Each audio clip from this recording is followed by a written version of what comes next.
जय श्री गुरुदेव। जय श्री राम। नारायणं समारम्भं शङ्कराचार्य मध्यमाम् अस्मद् आचार्यपर्यन्तं వందే గురు పరంపరం. శివస్వరూపుడైన శ్రీ శంకరాచార్యులు మన హిందూ సనాతన ధర్మానికి ఎన్నో బోధనలు చేసినారు. ఆయన శంకర శతకంలోని ఒక పద్యమును మీ ముందు ఉంచుతున్నాను. వార్ధక్యంబున మోహ మూర్ఖతలసే వాతాదిరోగాలసే యద్దంబయ్యడు వాక్య ప్రవాహములసే వాత్సల్య చిత్తంభుసే అర్ధజ్ఞానముసే మహద్భ్రమతసే హాస్య ప్రసంగాలసే స్వార్థంబే పరమార్థమై చెడుదిరి స్వార్థ ప్రజలు శంకరా. దాని భావన ఏమిటంటే కలియుగంలో మానవులు ఎక్కువ మోహములసి అనేక రకమైన అనారోగ్యాలతో అనవసర విషయాలతో వాత్సల్య చిత్తముతో జ్ఞానం అర్ధజ్ఞానము అంటే ధనమును సంపాదించమని కోరికసే మహద్భ్రమతలసే హాస్య ప్రసంగాలసే స్వార్థం ఎక్కువై ప్రవర్తించదనని శంకరాచార్యులు చెప్పి ఉన్నారు. మనం పై భౌతిక విషయాల నుండి విముక్తి ఒకటకు భగవంతుడైన శ్రీకృష్ణ పరమాత్మ నామాన్ని జపించడం ద్వారా ఆ భౌతిక విషయాల నుండి విముక్తి ఒకటకు అవకాశం ఉందని గురుదేవులు చెప్పి ఉన్నారు. అదేవిధంగా శ్రీ వ్యాసభగవానుడు మనకు ప్రసాదించిన అష్టాదశ పురాణములలో గజేంద్ర మోక్షము ఒకటి చాలా ప్రధానమైనది. ఆ గజేంద్ర మోక్షంలోని ఒక చిన్న సన్నివేశము మీ ముందు ఉంచుతాను.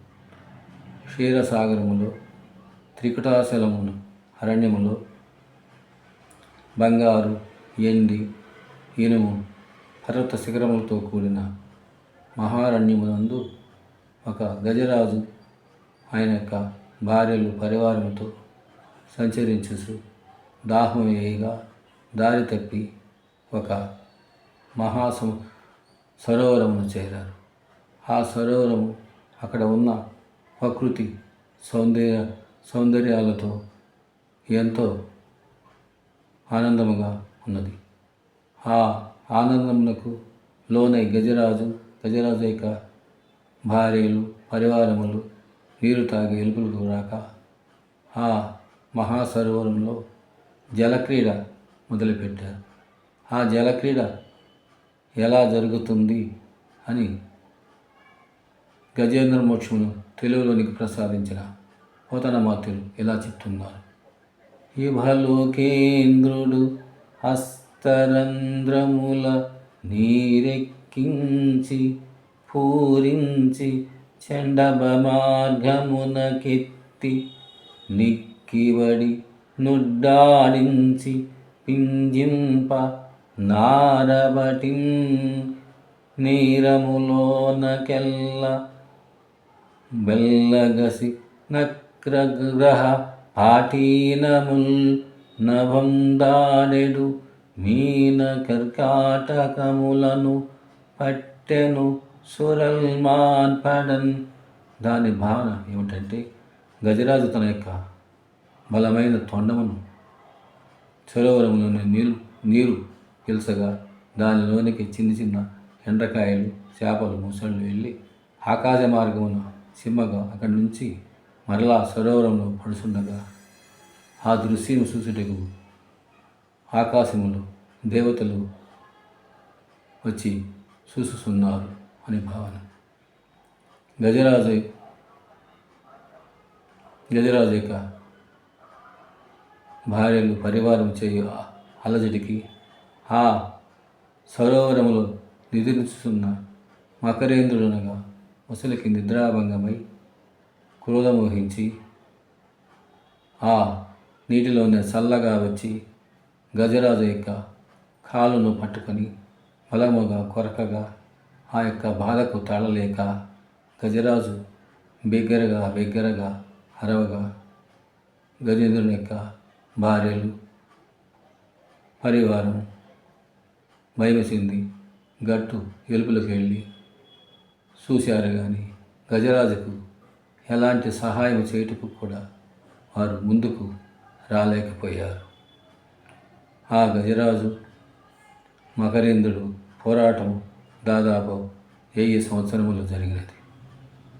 అలా మకరేంద్రుడు పెట్టు యొక్క బాధలకు గజేంద్రుడు తాళలేక ఆ యొక్క మకరేంద్రుని బాధ నుండి ఎలా విముక్తి కావాలని భగవంతుని ఎలా ప్రార్థించాలని గజరాజు తలుస్తున్నాడు. ఎలా భగవంతుడిని గజరాజు ప్రార్థించాడనేది మరలా చెప్తాను. ఇక్కడ మనం గమనించవలసిన విషయం, గజరాజులాగా ప్రవర్తించక మనం ఎక్కడికైనా ఏ పని కోసం పోయాము ఆ పనిపై శ్రద్ధ పెట్టి పనిని పూర్తి చేసుకొని అక్కడ ఉన్న పరిసరాలకు లోనై కాలం వ్యర్థం చేసుకోక గజరాజు మాదిరి కష్టములు కొని తెచ్చుకోకూడదని ఇక్కడ ఉన్న ధర్మం అది గమనించవలను.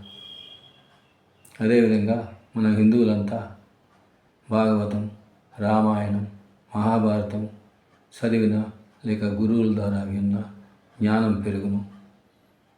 కావున భగవద్గీత చదవండి, జ్ఞానాన్ని పెంచుకోండి. జై శ్రీరామ్, జై శ్రీరామ్, జై శ్రీరామ్.